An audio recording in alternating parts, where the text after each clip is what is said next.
Hey there, students. So we have spent the last week reviewing the different types of questions that we could ask. And so what we're going to be doing today and tomorrow is we're going to be looking at in the book questions specifically and getting a bit more practice done with those.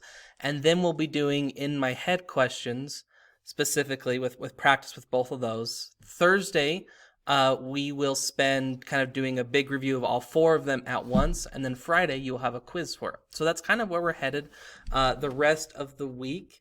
I really liked what I saw yesterday with the on my own questions, where you generated questions that you answered the questions and generated one that really just deals with a student's own experience or background knowledge. So well done with those. I'm not going to take the time to review them right now, but you can go back through and look at other students' submissions and see how well everybody did.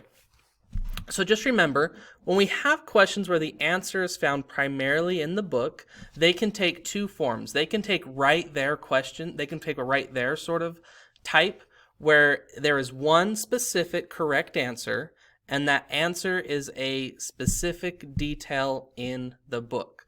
So who did Violet meet on the train to New York? She met Mrs. Renwick. Okay. How did Harry, how did Harry get to Hogwarts? The Hogwarts Express. There's just one specific answer, and you can find a spot, a page number directly in the text that references that. Think and search questions are ones that there's still answers provided in the text, but generally it happens over several different pages. So usually when books are kind of building towards a certain outcome, they'll kind of sprinkle breadcrumbs, throughout. So if we think back to, like the book Holes, where it kind of builds on about this story about Kate Barlow. If you're going to find an answer about Kate Barlow, you're going to have to go to several specific spots in the text. And so these ones are tricky because you have to find the different spots in the text, and then you have to synthesize the information from them. So our strategy for today. Today, when you respond to the two questions and generate your own question, you do need to include page numbers from the Hope Chest. I want this to be an activity where you're pulling out your Hope Chest book, you are revisiting it, and then you are finding specific page numbers in the book. So you'll answer my two questions again. You will ask your own question, and then your question that you ask, you're going to have to tell whether it's a right there question or whether it's a think and search question.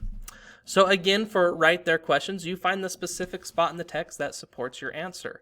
Now, sometimes we don't have to go back into the text, but today we're going to practice it because it is a good thing to do when things are hazy. Think and search questions, the strategy to think about that is you need to think where the question is mentioned at in the text or what different spots it's mentioned at. And then you have to go and find those 2 or 3 or 4 different spots and get specific details from those. And you find the specific details on those pages, and then you combine those text details to form an answer. You have to synthesize them. Remember talking about synthesizing in class where we mix different parts of the text together to generate a solution. So let's see what that looks like with Harry Potter questions. So here is a right there question. Just from today's reading, or maybe it was yesterday's reading. I think it was yesterday's.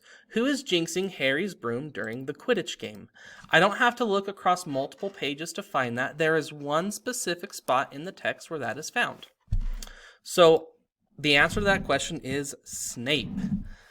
We know that Hermione sees Snape muttering and locking eye contact. She recognizes that as someone who is performing a jinx, a charm. And so she spies him through the binoculars doing that on page 140. I went to the specific detail from the text, and I gave the situation of how I know that's the answer. I know that it was Snape because Hermione saw Snape jinxing the broom through the binoculars. And that's how you answer a right there question. You find the page number and then give the specific details. Think and search questions, the one I asked for that one is, why do Harry, Ron, and Hermione think that Snape is trying to steal what the three-headed dog is guarding? My answer to that is because Snape has acted suspicious in the past. Now, even though I have the answer here, that's actually the last thing that I typed because I went back into the text and I found details that support my answer. Snape was wandering the corridors on Halloween. Remember when the mountain troll was let into the school? Everyone else went to go fight the mountain troll, but Snape went to go wander somewhere else. That was one reason why they think that. And then another reason why is that when Harry goes to get the Quidditch book back from Snape, he sees Filch wrapping up his leg and it's all bandaged and mangled and really gross looking. And so those two things are part of why Harry thinks that Snape is trying to steal whatever the three-headed dog is guarding. They also, let's look at this part from yesterday's reading, that Snape was jinxing Harry's broom. That's another great big piece of evidence against him. So nowhere in the text does it say specifically, well, Snape has been acting suspicious. No, I have to go and sort of stitch different things together from the text to sort of support the conclusion that I am making. So for today's work, you're going to have to answer my 2 questions. You will need to include page numbers from the text, and then you will also ask your own in the text question.